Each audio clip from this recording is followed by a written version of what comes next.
सूत जी ने कहा, हे शौनकादि महर्षिगण, मदार के फूलों से गुथे हुए केश वाले दिव्य वस्त्रों से विभूषित पार्वती जी को तथा मुंडमाला से सुशोभित शिव जी को, जो दिगंबर वस्त्रहीन रहते हैं, ऐसे शिव जी को मैं बारंबार प्रणाम करता हूँ।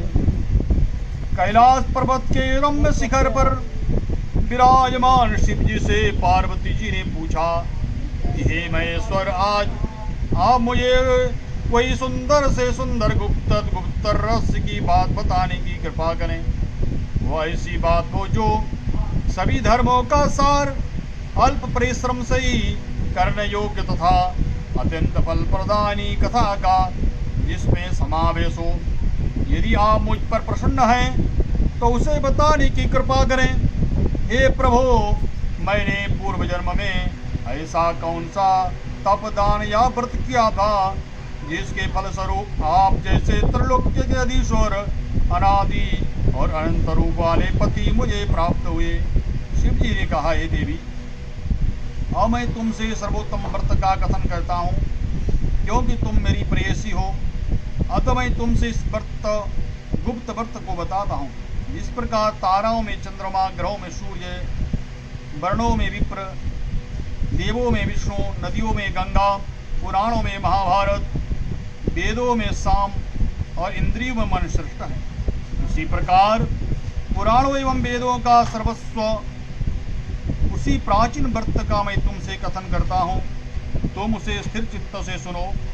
पूर्व काल में बाल्यावस्था में जिस व्रत को तुमने किया था, उसी के प्रभाव से तुमने मेरी पत्नी का स्थान प्राप्त किया। प्रेयसी होने के कारण ही मैं तुमसे इस व्रत को प्रकट करता हूँ।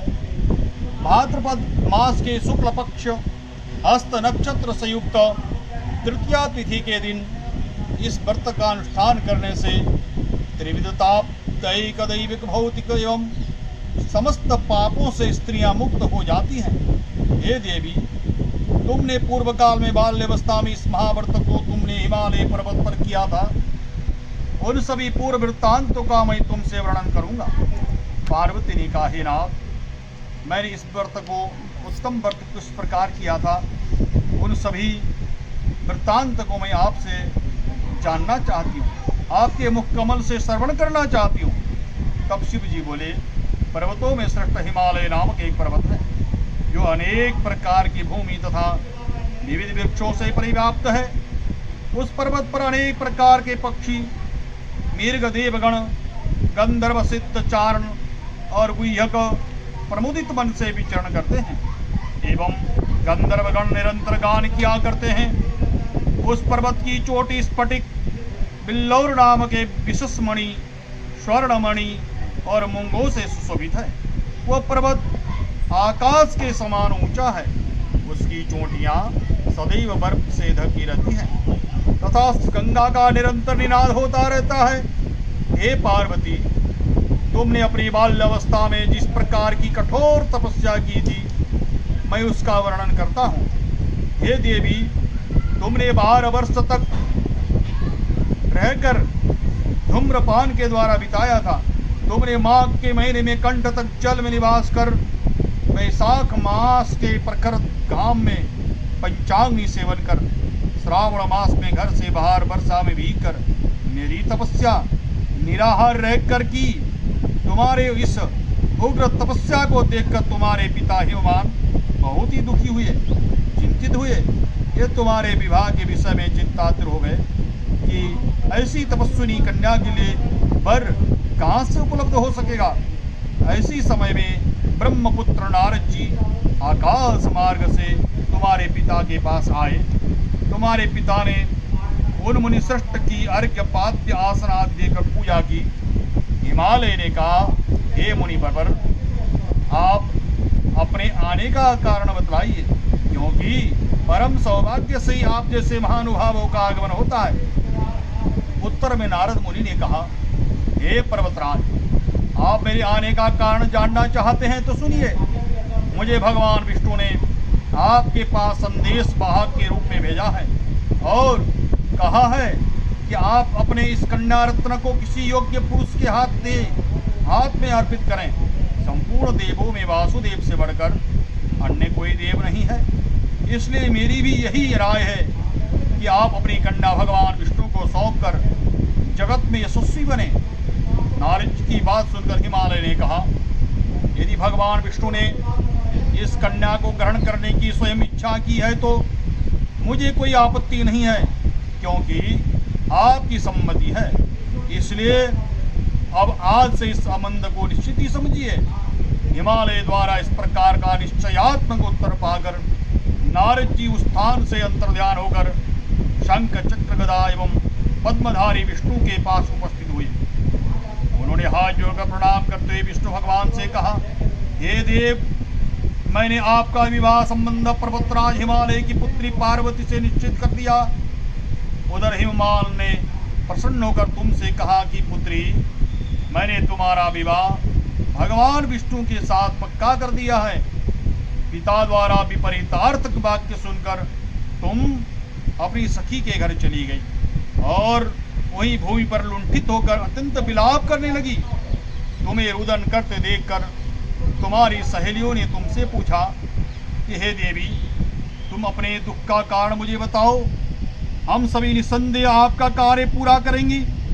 सखियों द्वारा आश्वासन पाकर तुमने उत्तर दिया, हे सखी, आप सभी सुनिए, मेरी इच्छा महादेव जी से साथ विवाह करने की है, परंतु मेरे पिता ने मेरी इच्छा के विरुद्ध कार्य किया है, अर्थात उन्होंने विष्णु भगवान के साथ विवाह करने का नारद जी को वचन दे दिया है। इसलिए हे सखियों, अब मैं अपने शरीर का निश्चित रूप से परित्याग करूंगी। अब तुम्हारी बात सुनकर सखियों ने कहा, तुम घबराओ नहीं, हम और तुम दोनों ही किसी ऐसे घनघोर वन में निकल चढ़े जहां पर तुम्हारे पिता न पहुंच सके। इस प्रकार की गुप्त मंत्रणा करके तुम अपनी सखियों के साथ निर्जन वन में पलायन कर गई। तंत्र तुम्हारे पिता हिमान ने पास पड़ोस के प्रत्येक घरों में तुम्हारी खोज की, किंतु तुम्हारा कहीं भी पता न लगा। तुम्हारे पिता ने तुम्हें न पाकर मन में संदेह किया कि कहीं किसी देव दानव किन्नर आदि ने मेरी पुत्री का अपहरण तो नहीं कर लिया। ये इस सोच में भी पड़ गए कि मैं अब नारद जी को क्या जवाब दूंगा, क्योंकि मैंने उनसे विष्णु के लिए पुत्री के विवाह का वचन दिया था। अब मैं उपहास का पात्र बनूंगा। ऐसा सोचते सोचते घबरा कर मूर्छित हो गए। उनके संज्ञा शून्य होते ही सभी लोग उनके समीप एकत्रित होकर उनसे पूछने लगे कि हे पर्वतराज, आप अपनी मूर्छित अवस्था का कारण मुझे बताएं। कुछ स्वस्थ होने के बाद हिमालय ने उन लोगों से कहा, मेरी कन्या का किसी ने अपहरण कर लिया है, अथवा हो सकता है किसी विषधर सर्प ने डस लिया हो, अथवा सिंह व्याघ्र आदि किसी हिंसक पशु ने भक्षण कर लिया हो। यही मेरे दुख का कारण है। न जाने मेरी पुत्री कहाँ चली गई, अब मैं क्या करूं? ऐसा कहते हुए हिमालय इस प्रकार कांपने लगे जैसे किसी प्रचंड आंधी में वृक्ष हिलने लगते हैं। तत्पश्चात तुम्हारे पिता तुम्हारी खोज में भयानक जंगल के भीतर अग्रसर हुए। उधर तुम तो पहले से ही अपनी सखियों के साथ उस भीषण वन में जा चुकी थी।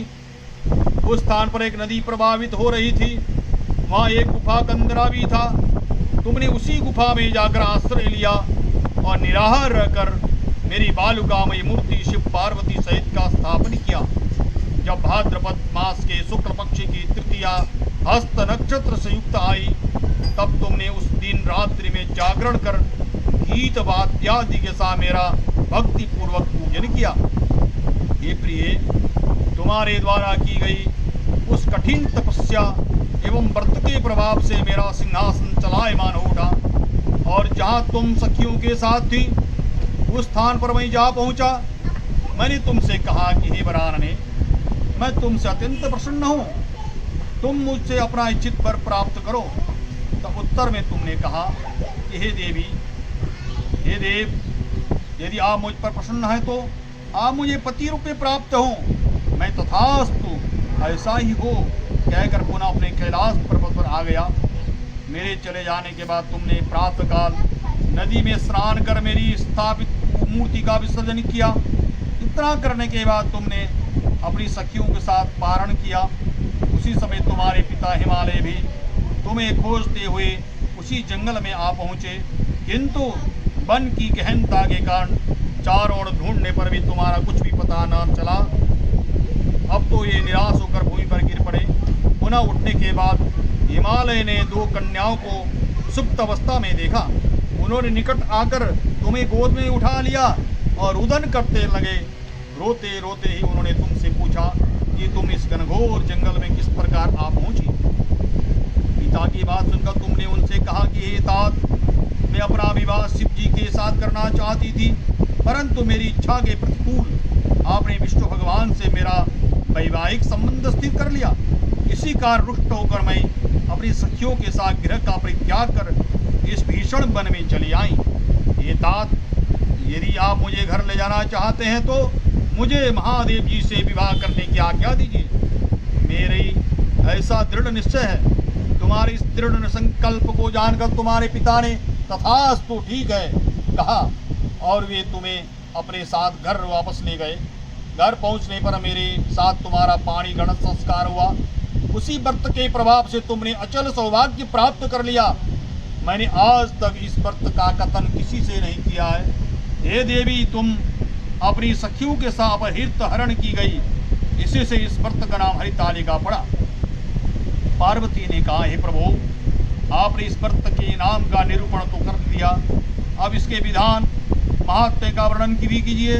इस व्रत को करने से क्या फल होता है तथा इस व्रत को पहले किसने किया था, यह भी बतलाने की कृपा करें। शिवजी ने कहा, हे देवी, अब मैं तुमसे इस व्रत का विधान बतलाता हूँ। सौभाग्य की कामना करने वाली सभी नारियों के लिए यह व्रत करने का योग्य है, क्योंकि यह व्रत स्त्रियों का सौभाग्यदायक होता है। सर्वप्रथम केले के खंभों से एक मंडप का निर्माण करें। तदनंतर उस मंडप को विविध वर्णों के वस्त्रों से आच्छादित कर उसमें सुगंधित चंदन का लेपन करें। फिर उसमें पार्वती सहित भगवान शिव जी की बालू की मूर्ति बनाकर स्थापित करें और शंख, भेरी, मृदंग आदि वाद्यों को बजाकर विविध प्रकार के सुगंधित पुष्पों, नैवेद्य आदि चढ़ाकर मेरी पूजा करें। पूजन के बाद उस दिन रात्रि में जागरण करें। ऋतु के अनुसार नारियल, सुपारी, जामुन, मौसम्बी, नारंगी आदि का भोग अर्पित करें। तत्पश्चात 5 मुख वाले शांति स्वरूप एवं त्रिशूलधारी शिव को मेरा नमस्कार है ऐसा कहकर नमन करें। नंदी, भृंगी, महाकाल आदि गणों से युक्त शिव जी को मेरा नमस्कार है तथा सृष्टि स्वरूपणी प्रकृति स्वरूपा शिव की कांता पार्वती को मेरा नमस्कार है। हे सर्वमंगल प्रदायिनी, हे जगन्मय शिव रूपा, हे कल्याणदायिके शिव रूपे, शिवे शिव स्वरूपा, आप तथा शिवा के निमित्त एवं ब्रह्मचारिणी स्वरूपा जगतधात्री के लिए मेरा बारंबार प्रणाम है। हे सिंह वाहिनी, आप भवताप से मेरा प्राण करें, रक्षा करें। हे माहेश्वरी, आप मेरी संपूर्ण इच्छाएं पूर्ण करें। हे मातेश्वरी, मुझे राज्य, सौभाग्य, संपत्ति प्रदान करें। इस प्रकार कहकर मेरे साथ तुम्हारी पूजा स्त्रियों को करनी चाहिए। विधिवत कथा श्रवण करने के पश्चात सामर्थ्य के अनुसार ब्राह्मण को अन्न, वस्त्र एवं धन प्रदान करें। तंत्र भूयसी दक्षिणा देकर संभव तो स्त्रियों का आभूषण आदि विधि में सौभाग्यवर्धनी पुनीत कथा को अपने पति के साथ श्रवण करने से नारियों को महान फल की उपलब्धि होती है। हे देवी, इस विधि से जो स्त्रियां इस व्रत को करती हैं उन्हें 7 जन्मों तक राज्य, सुख, सौभाग्य प्राप्त होता है। व्रत के दिन जो नारी अन्न का आहरण ग्रहण करती है वो 7 जन्म तक संतानहीनता विधवा होती है। जो स्त्री उपवास नहीं करती, व्रत नहीं करती और दरिद्री होती हैं, पुत्र शोक से दुखी, कर्कशा, झगड़ालू होती हैं तथा नरक वास करके दुख भोगती हैं। जो नारी इस व्रत के दिन भोजन करती हैं उसे सुकरी, दुग्धपान से सर्पिणी, जलपान से जोंक अथवा मछली, मिष्टान्न भक्षण से चींटी आदि योनियों में जन्म लेना पड़ता है। अनुष्ठान की समाप्ति पर नारियों को चाहिए कि स्वर्ण, रजत, तांबे अथवा इन सभी के अभाव में बांस की डालियों में वस्त्र, फल, पकवान आदि रखकर दक्षिणा के साथ ब्राह्मण को दान करें। अंत में दूसरे दिन व्रत का पारण करें। जो नारियां इस विधि से व्रत का अनुष्ठान करती हैं वे तुम्हारे समान अनुकूल पति को प्राप्त कर इस लोक में सभी सुखों का भोग करती हुई अंत में सायुज्य मुक्ति प्राप्त करती हैं। इस कथा के श्रवण कर लेने से स्त्रियां हजारों अश्वमेध यज्ञ, सैकड़ों यज्ञ के फल करने का फल प्राप्त होता है। ये देवी, मैंने तुमसे इस सर्वोत्तम व्रत का कथन किया जिसके करने से करोड़ों यज्ञ का फल सहज ही प्राप्त होता।